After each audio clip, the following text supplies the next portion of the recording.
Millionaire forces pregnant wife to sign divorce papers, then discovers the baby isn't what he thought. Shadows stretched across the polished marble floors of the Caldwell estate, as whispers of betrayal and shattered promises echoed among the gilded corridors.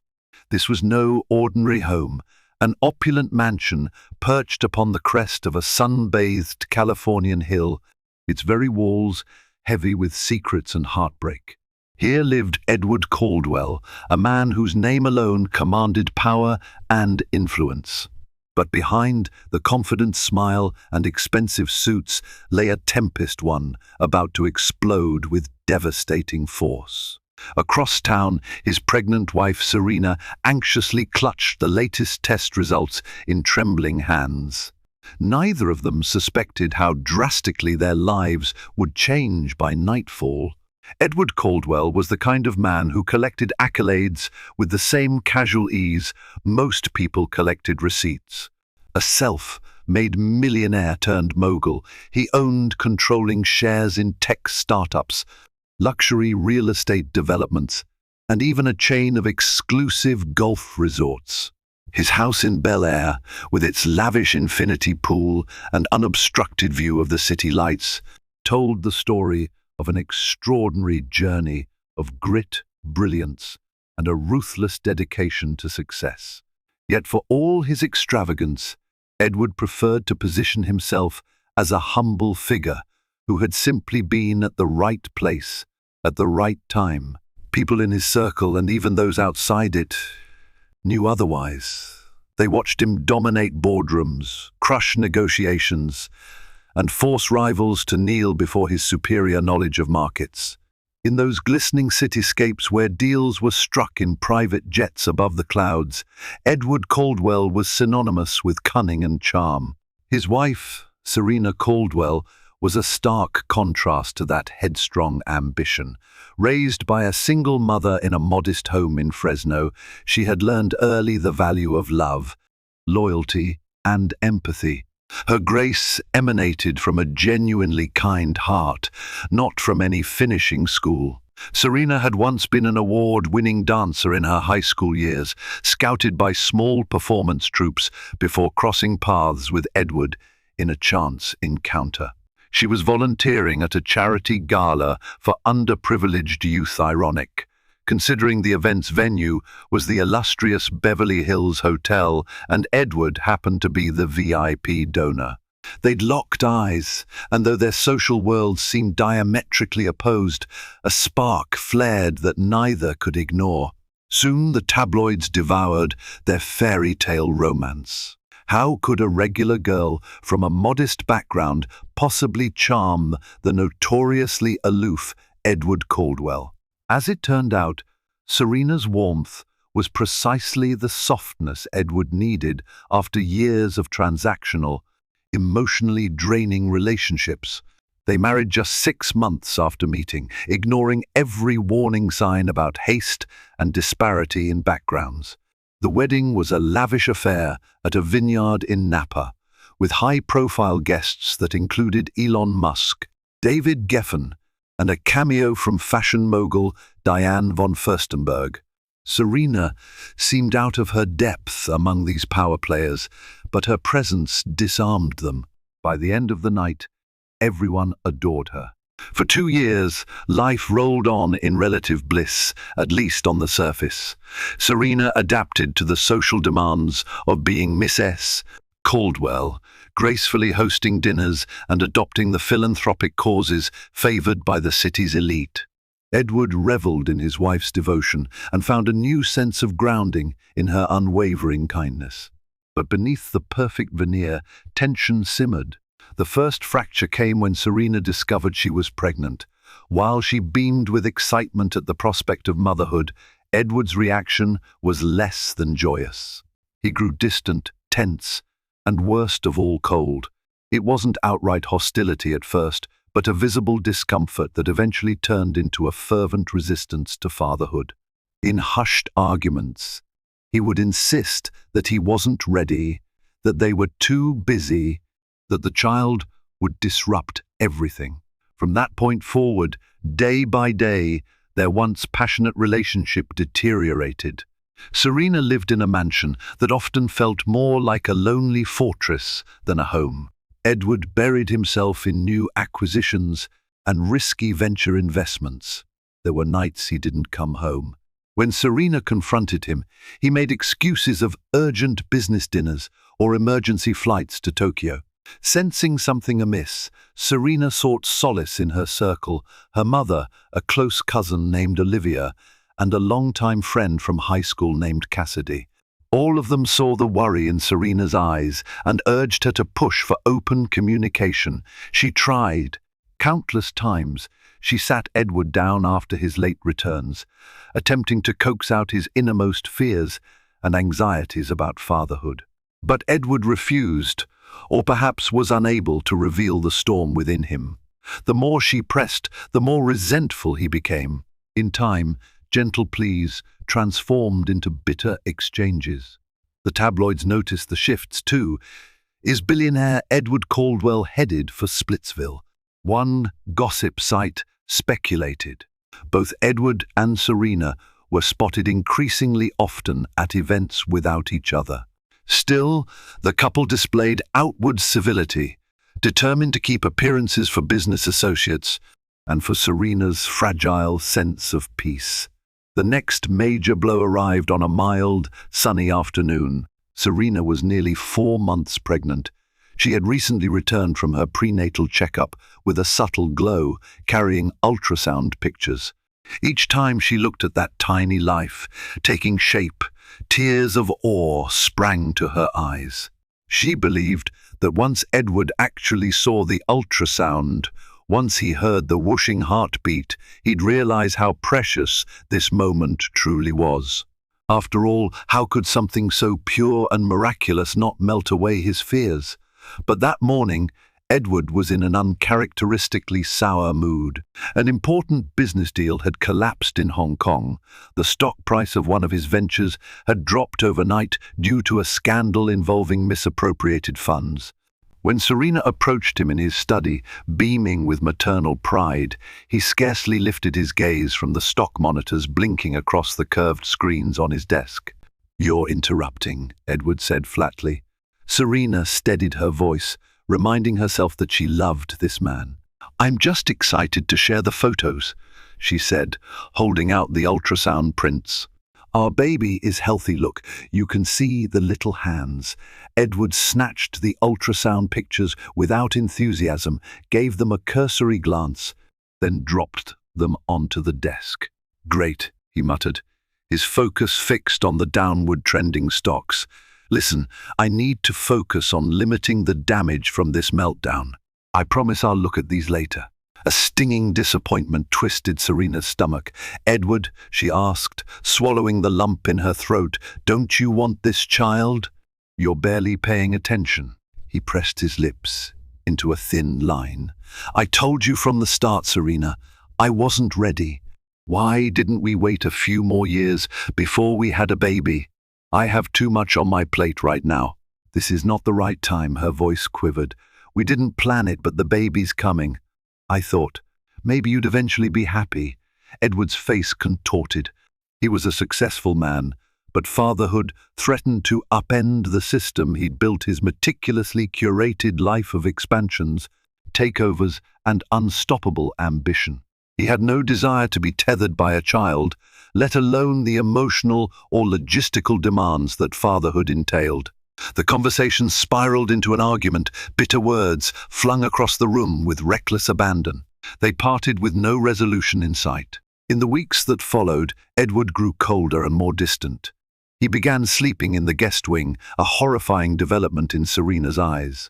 This was a man who couldn't even stand to be on a different floor from her in their early days, and now he was banishing himself to a separate suite. She sensed that something catastrophic was brewing, but she had no idea just how much her life was about to be shattered.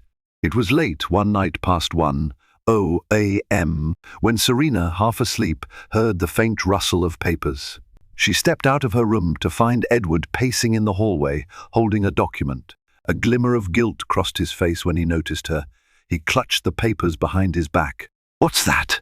she asked, voice trembling. He hesitated. Nothing. Go back to bed. But she wouldn't budge.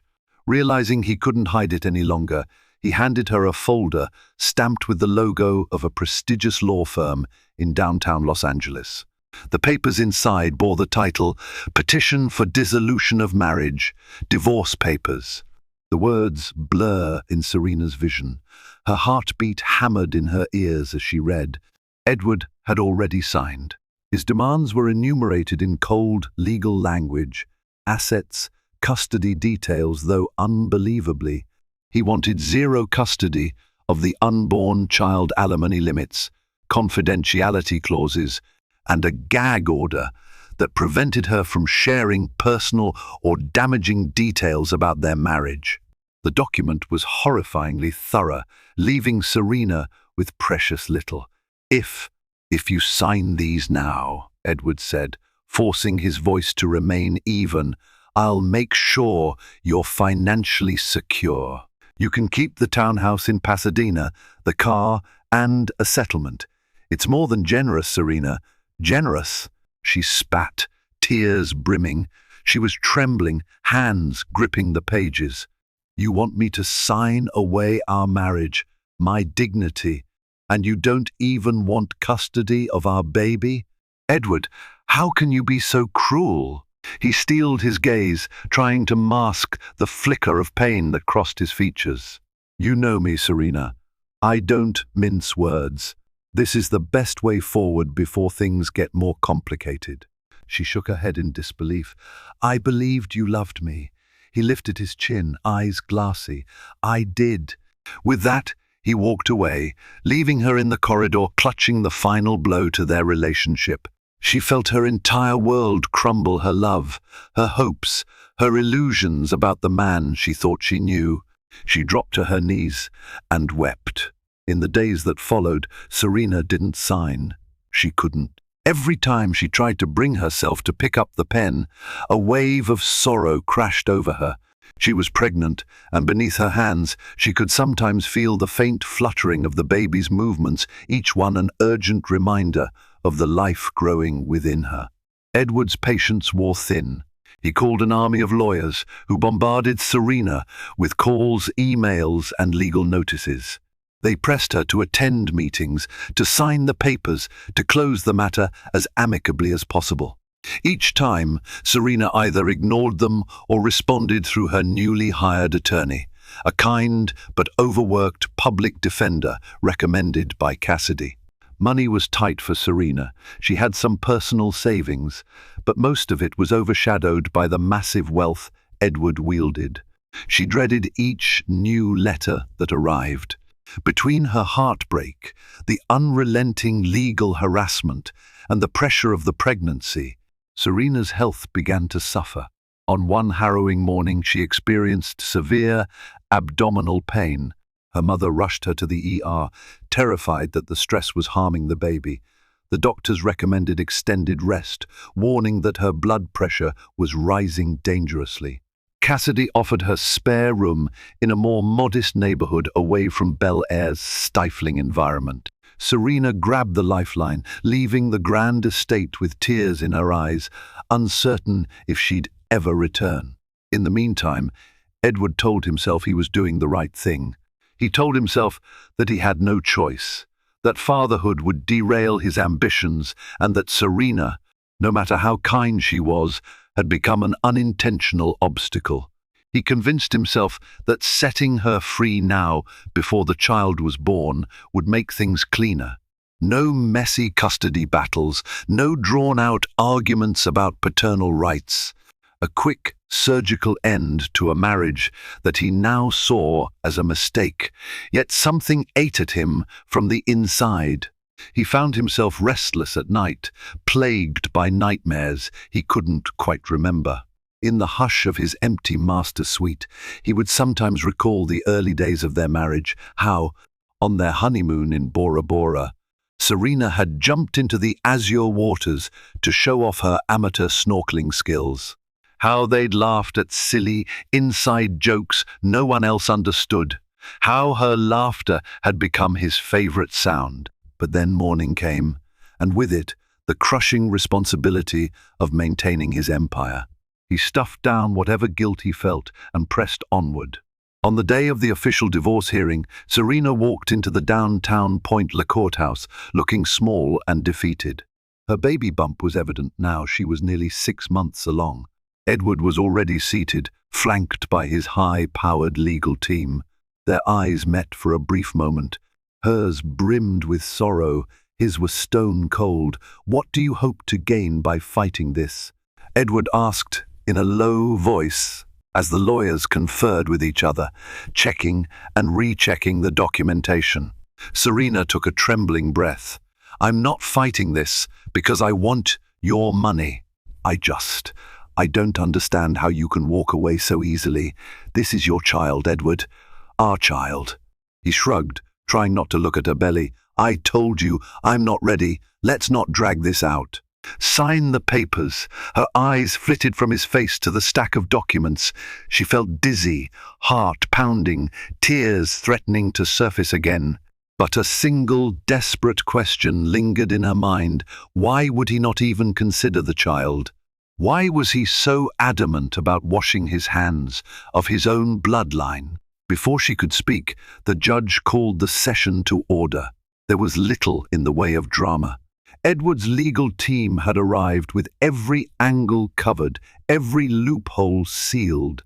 Serena's attorney did her best, but the disparity was clear. An unsettling hush fell over the courtroom as the judge reviewed the terms. Serena had no illusions. Edward's wealth and legal might dwarfed her modest resources. When the judge asked Serena if she intended to sign, a hush lingered. For a moment, she considered refusing again. She could see Edward's jaw clench, anticipating a drawn-out battle, but something inside her, some flicker of self-preservation, told her that continuing to fight on these battlegrounds was fruitless. This environment, these people, had been shaped by Edward's money and influence. With trembling hands, she gripped the pen, tears blurring her vision, and signed. In that moment, she felt a piece of her soul tear away. It was over. She was no longer Miss S. Edward Caldwell. The judge set down his gavel. "Divorce granted," he said, briefly noting certain conditions about the baby and the possibility of future child support, though Edward insisted that paternal acknowledgement should not be legally binding until a paternity test was confirmed after birth. His lawyers were that meticulous. The hearing ended. Outside the courthouse, a flock of paparazzi snapped photos and shouted questions. Serena shielded her face, retreating to a waiting car with Cassidy. Edward, meanwhile, stepped into a sleek black limousine, eyes fixed forward, refusing to comment. Everything might have ended there. Under normal circumstances, this would be just another tragic tale of a power imbalance, a marriage undone by clashing priorities. But fate had other ideas. A series of revelations was about to erupt, shaking Edward's entire worldview and dragging him into a much more complicated fate than he ever expected. Serena retreated to Cassidy's modest house in Van Nuys, grateful for the sanctuary. While far from the glitz of Bel Air, she finally had room to breathe without constant reminders of her failed marriage. She shared a small bedroom, using extra cushions to prop herself up during pregnancy's discomforts. Nights were still tearful, filled with the heartbreak of betrayal, but at least she could rest without lawyers battering her phone. Cassidy was a godsend, offering emotional support and practical help.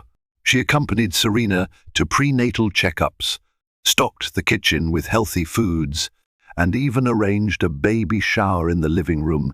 Nothing extravagant, just close friends who brought sweet gifts like handmade blankets and heartfelt cards. Serena was touched, though she admitted it was bittersweet to celebrate without her husband. Yet, as the weeks passed, the quiet comfort of Cassidy's home became a nurturing cocoon. One day, as Serena was organizing baby clothes, her phone buzzed. It was an unknown number, but the area code was local. Tentatively, she answered. A shaky female voice introduced herself as Michelle Stevens. "You don't know me." Michelle said, "but I used to work as a personal assistant for Edward Caldwell's company. Please don't hang up. I have information that might be important to you." Serena's chest tightened. "I'm not sure I want to hear anything about Edward." "Please," Michelle urged. "I think there's a lot you don't know, and you deserve the truth. Can we meet? I'm in Glendale, but I can come to you." Serena hesitated. She'd had enough of conspiracies and secrets to last a lifetime. "I'm not sure. It's about Edward and your baby," Michelle whispered. "Please." Reluctantly, Serena agreed to meet at a small cafe the next day. She told Cassidy, who offered to come along, but Serena felt she needed to confront whatever this was on her own. The following afternoon, Serena entered the cafe, scanning the room until she spotted a timid-looking woman with dark circles under her eyes, anxiously stirring a cappuccino. She introduced herself as Michelle, and they took a seat by the window. Michelle's story poured out in bursts of anxiety and remorse. She had worked for Caldwell Enterprises for 5 years, mostly doing administrative tasks and scheduling Edward's personal appointments. "At first, I thought he was a tough but fair boss," she said, hands trembling around her coffee mug. "But I saw things, Serena. I saw private documents regarding healthcare research and some cryptic references to genetic testing. One day, I accidentally opened an email thread that Edward was CC'd on it dealt with paternity screening." She paused, glancing at Serena's belly. "I think Edward has suspected for a while that he can't have children." A hush fell between them. Serena's pulse quickened. "That he can't?" Michelle nodded, her eyes darting around as if expecting to see someone eavesdropping. "Yes, or at least it's extremely unlikely. Apparently, there was a condition he developed as a teenager, some sort of infection or complication that left him with a drastically low chance of fathering a child.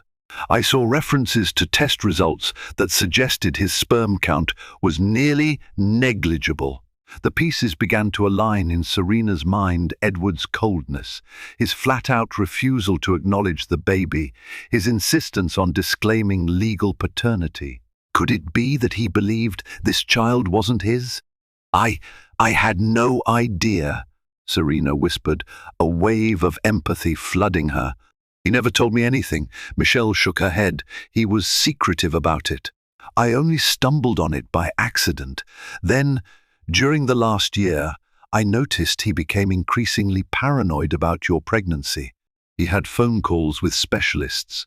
He even demanded advanced paternity tests, though the technology was complicated since you're still pregnant. He might be certain the child isn't his, but he can't be sure without invasive testing." Serena clutched her belly protectively, tears welling. "But the baby is his. I've never been unfaithful. How could he? Why would he just?" Michelle gently placed a hand on Serena's arm.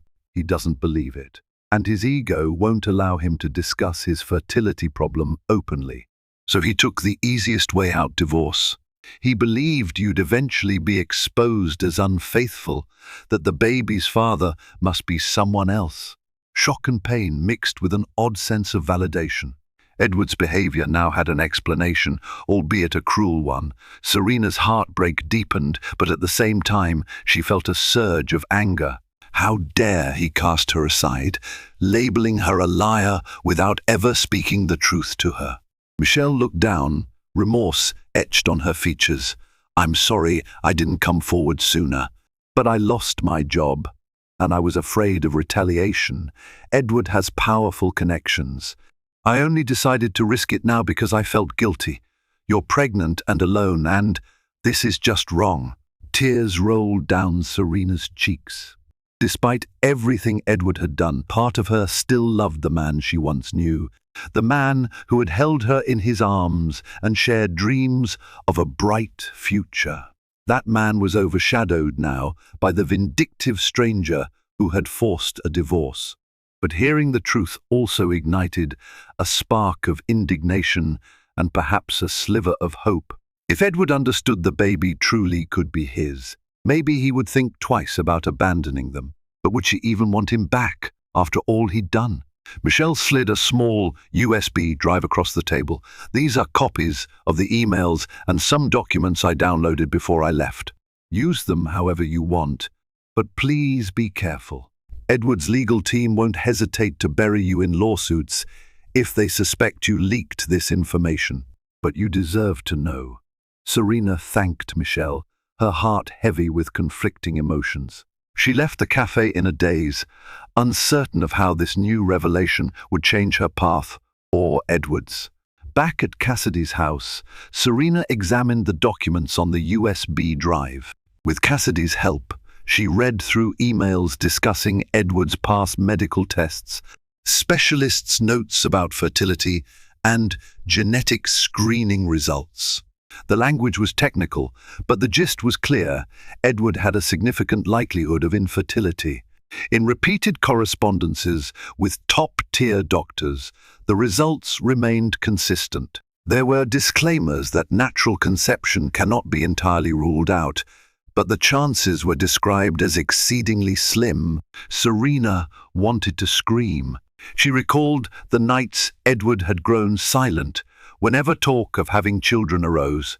She remembered the subtle ways he'd tried to deflect the topic, always changing the conversation to business.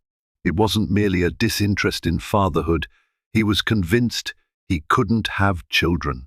Rather than confront that, he'd chosen denial and secrecy. Now, the baby thriving inside her was living proof that miracles could happen. Yet Edward's pride had blinded him to the possibility that he and Serena had conceived naturally, no matter how improbable. Instead, he lashed out, divorcing her and branding her a probable cheater. Cassidy paced the living room, arms folded. "So what are you going to do, Sarah? You got the truth, do you tell him?"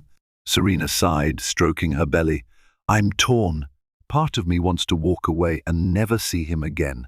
After everything he's put me through, why should I give him the satisfaction of knowing this child is a miracle, his miracle? But another part of me can't forget that he's the father. Our baby might someday want to know him." She paused, voice quavering. "And, despite all his cruelty, I can't help but remember the man I first fell in love with."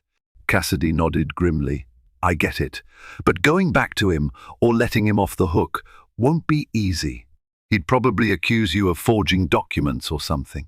Serena laughed bitterly. "You're right. He's so stubborn, he might never believe it." As the days rolled on, her thoughts turned over and over, weighed down by the magnitude of the decision. She considered ignoring him entirely, letting him learn the hard way after the baby was born and the official paternity test came out. But something about that felt incomplete. She wanted him to know now, to face the truth and grapple with the guilt. Maybe it would open a door to reconciliation, or maybe it would simply prove he was the monster she'd begun to fear he was. Either way, Serena needed closure. So, one evening, she found herself dialed into a number she had sworn she'd forget. Edward's private line. It rang several times before he answered. His voice was clipped, cautious. "Hello?" Serena cleared her throat, her heart pounding. "Edward, it's me." Silence. Then a wary exhale. "Serena, why are you calling?" She steadied her voice. "I know about your fertility issues. I know you've believed all along that this child can't be yours." Silence again, sharper this time. "What are you talking about?" "I spoke to Michelle Stevens, your former assistant. She showed me the emails." "Edward, I've seen your fertility reports. A rustle, maybe the sound of him standing abruptly. Those are confidential documents. She had no right, and you had no right to throw me out of your life like I was some adulterer," Serena retorted, voice trembling with anger. "How could you not even talk to me about this? You just assumed I betrayed you." He didn't respond immediately, but she could sense. His breath was uneven. After a tense pause, he said, "This conversation is over." He hung up. Serena stared at the phone in disbelief. tears of frustration pooling in her eyes. She sat there, foam clenched in her hand, feeling as though she'd just leapt off a cliff and found there was no net waiting below. 3 more weeks slipped by. No texts, no calls, no emails from Edward. Serena battled bouts of anxiety, but tried her best to focus on staying healthy for the baby. With Cassidy's encouragement, she hired a reputable family law attorney this time, someone with more experience. The new attorney, Miss Jacobs, suggested they prepare for a postnatal paternity suit if Edward continued denying the child. In the meantime, Serena arranged the nursery in Cassidy's spare room, painting soft animals on the walls, hoping to create a welcoming environment for her soon-to-be-born son or daughter. Yet she sensed it wasn't over. She'd known Edward well enough to realize that he wouldn't let the matter rest once he had this new information. And she was right. Late one night, Cassidy woke to frantic knocks on the front door. She peered out the window, her face going pale. "Serena," she hissed. "It's him! Edward is here!" Serena's heart lurched into her throat. She hurried to the door, anxiously flipping the lock. Standing on the porch was Edward, disheveled, his eyes bloodshot. This was a far cry from the polished, impeccable man who used to stride through 5-star hotels. He looked like he hadn't slept in days. "Edward," she said, voice wavering, "why are you here?" He took a breath, glanced at Cassidy, and then back to Serena's swelling abdomen. "I need to talk to you. Alone." Reluctant but curious, Serena gestured him inside, leading him to the small living room. Cassidy lurked by the hallway, arms crossed, ready to intervene if things went sideways. Edward sank onto the couch. A tremor rippled through him, betraying the turmoil beneath his stoic facade. "I've spent weeks rereading my medical reports, calling doctors, even ordering new tests." He locked eyes with Serena. "There's still a chance the baby could be mine." She didn't respond right away, letting the weight of his admission hang in the air. He grimaced. "I was so convinced. I've always told myself I was sterile. It was just easier than facing the unpredictability. And yes, I assumed you had to be cheating. I couldn't conceive of the alternative." Serena hugged her arms around herself protectively. "That assumption destroyed us." "It destroyed me." A flash of remorse hardened his features. "I know," he said quietly. "I understand that now." He paused, swallowing. "I came here because I want to make amends. If there's any chance this child is mine," she stiffened. "Is yours, Edward?" she corrected softly. "I've never been unfaithful." He nodded, a muscle in his jaw tightening. "Then let's prove it. There are advanced procedures: chorionic villus sampling, amniocentesis. I've spoken to specialists who say it's possible to determine paternity before birth, though there's a small risk." Serena's eyes flashed with fear. "I'm not risking the baby's health for that." He hesitated, looking torn. "One, understand. Then we'll wait until the baby is born. But in the meantime, I want to support you, financially, and maybe emotionally, if you'll let me. I want to go with you to the next doctor's appointment." A whirlwind of emotions struck Serena. After so much cruelty, so many tears, how could she trust him now? Yet a voice in her heart whispered that if he truly wanted to be part of this child's life, she owed it to their baby to at least consider it. She took a shaky breath. "I won't do anything that endangers this baby. If you want to be involved, you'll have to start by showing me real change, not just words." He gazed at her, desperation flickering in his eyes. "I'm willing to do whatever it takes." Serena wrapped her arms protectively around her belly. "If you want to come to my next appointment, it's in a week. Cassidy or my mother will be there too." It's not up for debate. Relief visibly washed over him, but she saw undercurrents of tension remain. There would be no easy fix to the chasm between them. Edward nodded. "I'll be there."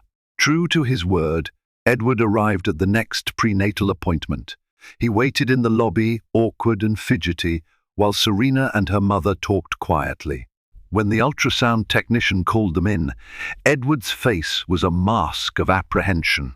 Serena lay on the exam table, feeling a rush of gratitude when her mother squeezed her hand. Then the sonogram began, and the rhythmic thump of the fetal heartbeat filled the room. Edward froze, transfixed by the sound. The black and white image revealed tiny limbs and a fluttering chest. The technician explained the baby's measurements, pointing out a small nose, toes, and even a faint swirl of hair on the head. A tear slipped down Edward's cheek. He made no attempt to hide it. For the first time in months, Serena caught a glimpse of genuine, unguarded emotion in him, of awe. She didn't speak, unsure whether to let herself hope or remain guarded. Afterward, as they left the medical office, Edward's voice was low and his eyes glistened. That was incredible. Serena simply nodded, hugging her coat around her. "It is," she murmured. They parted with no further discussion, but Edward's expression had softened. Over the following days, he began reaching out more frequently, offering to cover medical bills, sending texts to ask how she was feeling, and asking about the baby's projected due date. Though he rarely mentioned love or regret directly, his actions took on an almost contrite tone. In early autumn, Serena went into labor 2 weeks earlier than the doctor had anticipated. Cassidy frantically drove her to the hospital, calling Edward once they were on the way. He arrived soon after, breathless, ignoring suspicious glares from Cassidy. It was a tumultuous scene, with nurses rushing Serena onto a hospital bed, hooking her up to IVs and monitors. Edward hovered, looking helpless but determined to remain present. Through hours of pain, breathing exercises, and the swirl of medical staff, Serena clung to her mother's and Cassidy's hands. Edward stood near her head, anxiously rubbing her arm, his tense face showing more vulnerability than she'd ever seen. When the final pushes came and the baby emerged with a sharp, miraculous cry, Serena sobbed in relief, her body trembling with exhaustion. A nurse cleaned the newborn and laid the child gently on Serena's chest, a baby boy with thick, dark lashes blinking at the bright hospital lights. Edward stared at the infant, tears streaming silently. Wordlessly, the nurse guided them through the footprints and standard checks. Then, after a few minutes, Edward softly asked if he could hold his son. Serena hesitated. Memories of betrayal flooded back, but something in his broken expression convinced her to allow it. She nodded. With utmost care, Edward cradled the baby in his arms, shoulders shaking as tears slid down his cheeks. In that moment, time seemed to crystallize, a father holding his newborn child, heartbreak and hope intermingling in the small hospital room. Later that night, Edward stepped out to call his attorneys and request an immediate paternity test performed by a legitimate third-party lab to remove any doubts. The results would take a few days, but as the baby dozed peacefully, Edward watched over him with a tenderness that Serena had never seen. It left her both grateful and agonizingly confused. When the paternity test results finally arrived, they confirmed the truth that Serena had always known. Edward Caldwell was the baby's father. A hush settled over Edward as he held the paper, the official lab signature glaring up at him. He pressed his lips into a trembling line, something close to a sob catching in his throat. He found Serena sitting by the hospital window, cuddling their newborn son. She glanced at him, her face etched with exhaustion and lingering resentment. "Well?" she asked quietly. He swallowed. "I'm so sorry," he whispered, voice cracking. "You were telling the truth. I should have believed you." She let out a long breath, staring at the sleeping baby in her arms. "You broke my heart, Edward. You walked away and forced me to sign those awful papers, all because of your own insecurities and pride. I don't know if I can ever forgive you." His gaze flickered between her and the baby. "I'll do anything to make this right. I don't expect forgiveness overnight, but I want to earn a place in his life. Please." Let me at least provide for both of you." Serena's eyes brimmed with tears.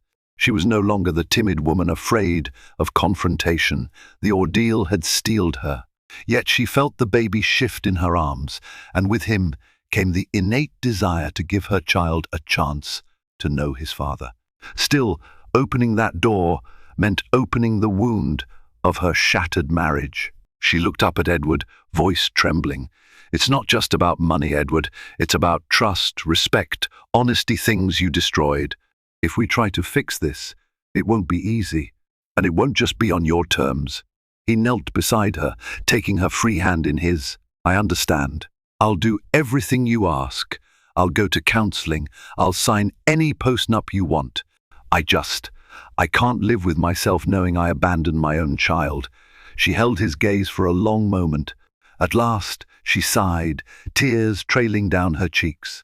"All right," she whispered. "One step at a time for the sake of our son. But don't mistake this for me coming back to you. Not yet." He bowed his head. "I'll earn it," he said, voice thick with emotion. "I swear." Over the next several months, a tenuous dance unfolded. Edward poured himself into fatherhood with a ferocity that surprised everyone, including himself. He learned how to change diapers, bottle feed, and swaddle. He hired a reputable nanny, one who would take direction from Serena and ensure the baby's routines were carefully upheld. He set up a trust fund for the child, ignoring Serena's protests that it was too much. He even began therapy at Serena's insistence, attempting to confront the deep-seated fear and shame surrounding his fertility issues. Serena, meanwhile, remained in Cassidy's home. Though Edward tried to persuade her to move back into a newly renovated mansion, he'd purchased one with a cozy nursery already decorated, she resisted. "I need my space," she insisted. "We're co-parenting now, but that doesn't mean I'm ready to return to being your wife." Edward accepted her decision, though it pained him. They attended couples counseling once a week. In the therapist's office, Serena laid bare her feelings of betrayal and heartbreak, tears mingling with anger as she recounted how Edward had forced her to sign those divorce papers while pregnant. Edward struggled to articulate the internal war he'd waged, the embarrassment of believing he was sterile, the frustration of wanting to appear invincible to the world, and the bitter envy he felt toward those who seemed to start families effortlessly. He apologized repeatedly, tears in his eyes, each time promising to be better. In these sessions, Serena recognized a side of Edward she hadn't seen in years, the vulnerable young man from a less privileged past, who had clawed his way to the top and clung desperately to the image of perfection. It didn't excuse his actions, but it provided context. She found herself softening, but she remained guarded. It was one thing to witness his transformation in therapy, it was another to trust that transformation in real life.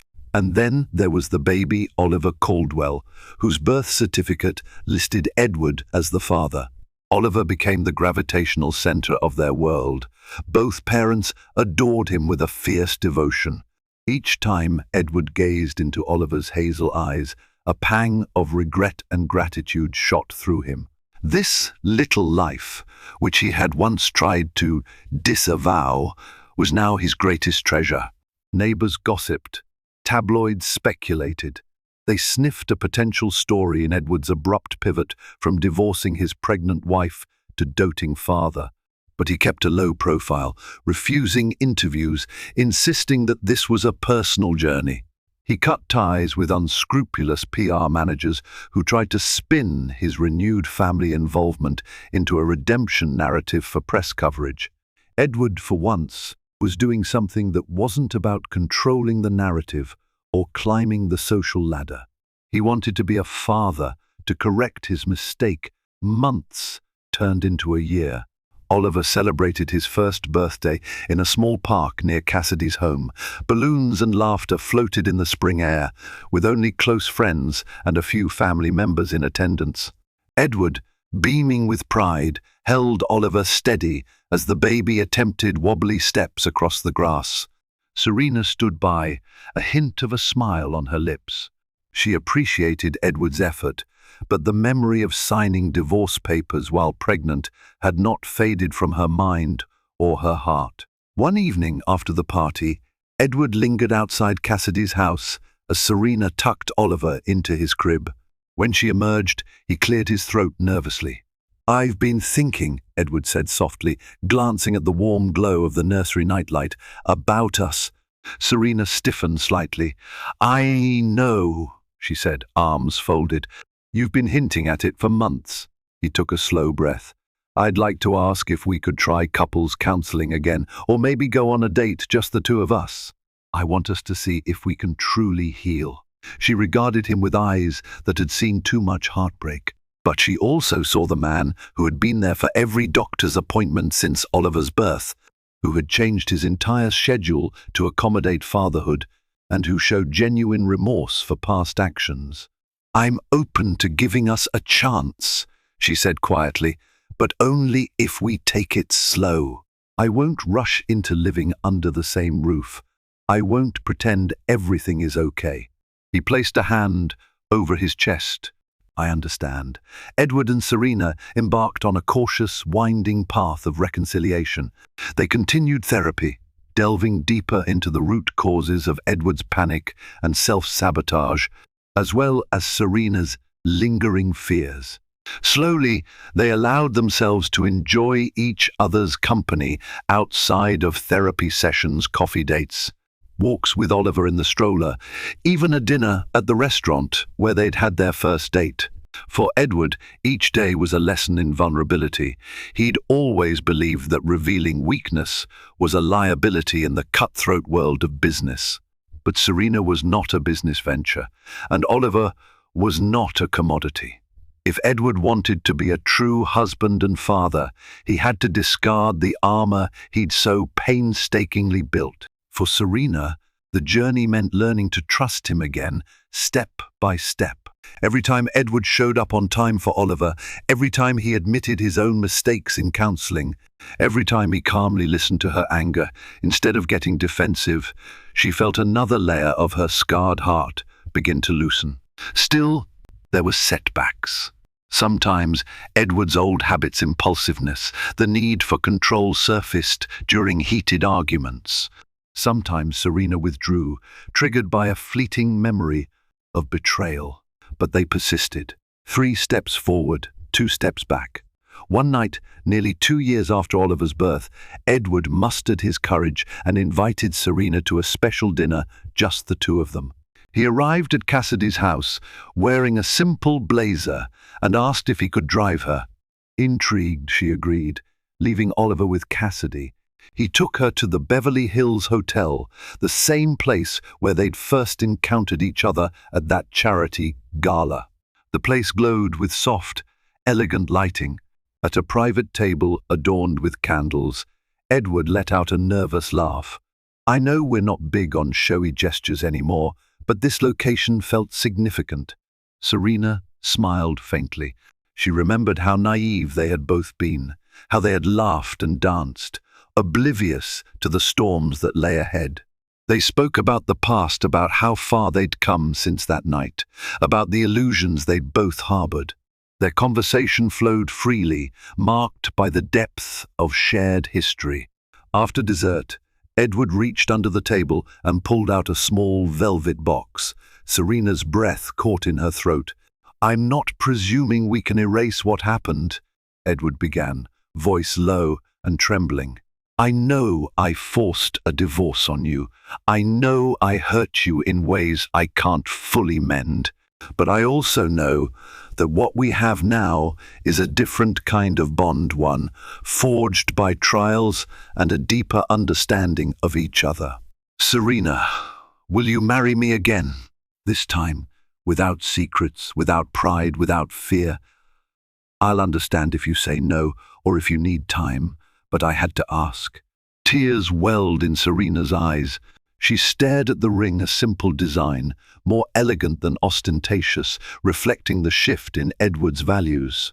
In that moment, she thought about Oliver, about everything they had gone through, and the steps Edward had taken to become the man she had always wanted him to be.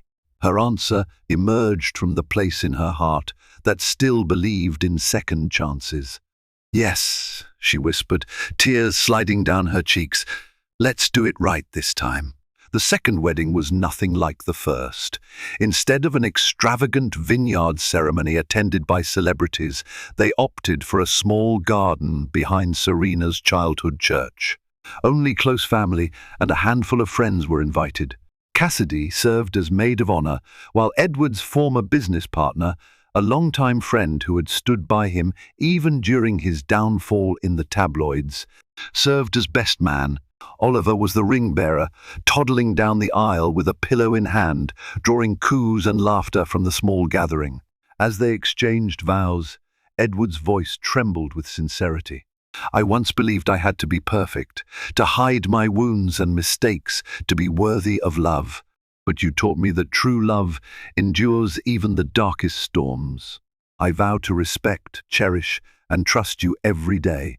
Serena's vows were spoken through a soft smile, tears shining in her eyes. "I once believed that love was a fairy tale, that when it crumbled, it meant the end. But you've shown me that real love is a choice we make even after pain. I vow to stand by you, but never again in silence if I'm hurt. I choose you, Edward, all of you, for who you are today." They sealed their vows with a tender kiss, Oliver clapping his tiny hands in delight. The sun cast a warm glow over the gathering, and in that moment they began a renewed chapter, one shaped by honesty, shared responsibility, and genuine devotion. Yet life doesn't magically transform into a happily ever after the moment vows are spoken. They still had to navigate Edward's vast business empire, which he'd begun restructuring to allow for more family time. He sold off some of his more volatile holdings, focusing instead on philanthropic endeavors, using the same strategic brilliance to help underfunded schools and hospitals. His old mentors and rivals were stunned by this pivot, suspecting it might be another cunning PR move. But those closest to him sensed a genuine shift. Fatherhood and near loss had changed the ruthless billionaire into a more reflective, compassionate leader. Serena, too, found new purpose. She used her love of dance to establish a small arts program at local community centers. She felt strongly about giving back, especially after seeing how easily one could become overshadowed by wealth and power. She taught dance to underprivileged kids, using Edward's donations to fund scholarships. And in the evenings, she returned to their cozy family home, reading Oliver bedtime stories and relishing the quiet joys of domestic life. Months turned into years. Their marriage, once shattered by pride and fear, grew steadily stronger through the daily rituals of partnership. They faced challenges. Of course, Edward would sometimes relapse into workaholism, requiring gentle reminders from Serena to strike balance. Serena had moments of flashback, lingering trauma from that day she was ambushed with divorce papers. But each time, they confronted these issues head-on, refusing to let resentment fester. Occasionally, curiosity seekers or journalists would attempt to resurrect the scandalous narrative Millionaire forces. Pregnant wife to sign divorce papers, then discovers the baby isn't what he thought. The headlines that once screamed betrayal, hidden secrets, and fortune hunting now subsided, overshadowed by new developments in other celebrity circles. Edward and Serena learned to ignore the noise, focusing on the life they built together. In quiet reflection, Edward sometimes wrestled with a haunting guilt. Had it not been for that miraculous twist of fate, Serena's unwavering truth, and the baby who proved his father wrong, he would have remained trapped in his fortress of pride. He recognized that tragedy could have been his legacy, a lost family, a child growing up without a father. Instead, he was blessed with redemption, and so their story became one of caution and hope. Caution for how easily fear and pride can shatter even genuine love. Hope for how openness and sincerity can mend the seemingly irreparable. In the calm hush of Oliver's bedroom at night, when Edward read him fairy tales before bed, he would glance at Serena by his side and feel profound gratitude. Their path had been littered with missteps and heartbreak, but it led them here to a real, imperfect love that was all the stronger for having survived the storm. Years later, a quiet hush descended upon the Caldwell family living room as evening fell. Oliver, now a bright-eyed child with an inquisitive mind, pored over a jigsaw puzzle of the solar system. Serena reclined on the sofa, reading a book about child psychology, eager to understand and nurture their growing son's many questions. Edward typed on a laptop across the room, finalizing details for a charitable fundraiser. The hum of the air conditioner, the soft glow of the lamps, and the gentle presence of family wrapped the space in a serene warmth. Finally, Edward shut his laptop, exhaling in contentment. He strolled over and kissed Serena's cheek. She glanced up, love shining in her eyes.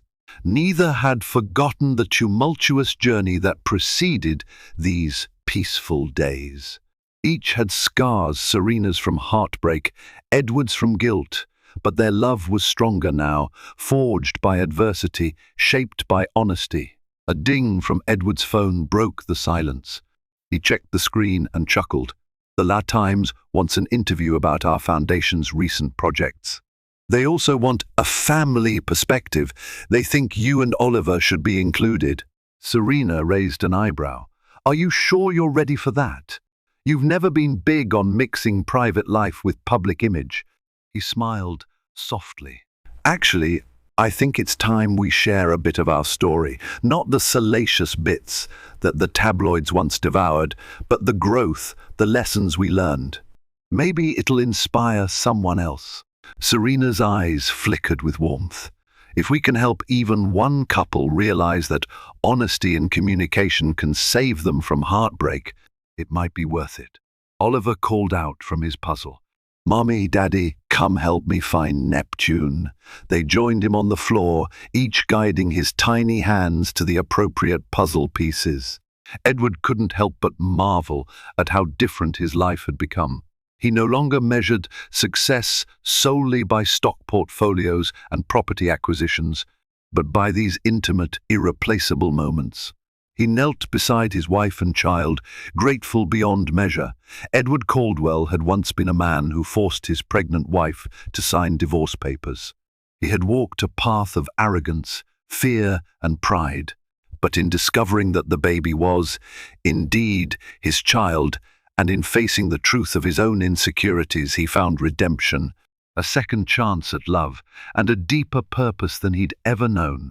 Their story was far from a perfect fairy tale, but it was real, and, in that reality, they found a happily ever after that truly mattered. In the end, Edward and Serena's journey reminds us that pride can destroy even the deepest love, and fear can blind us to life's most precious gifts. Yet their story also offers the hope that self-reflection, honesty, and perseverance can mend the broken pieces.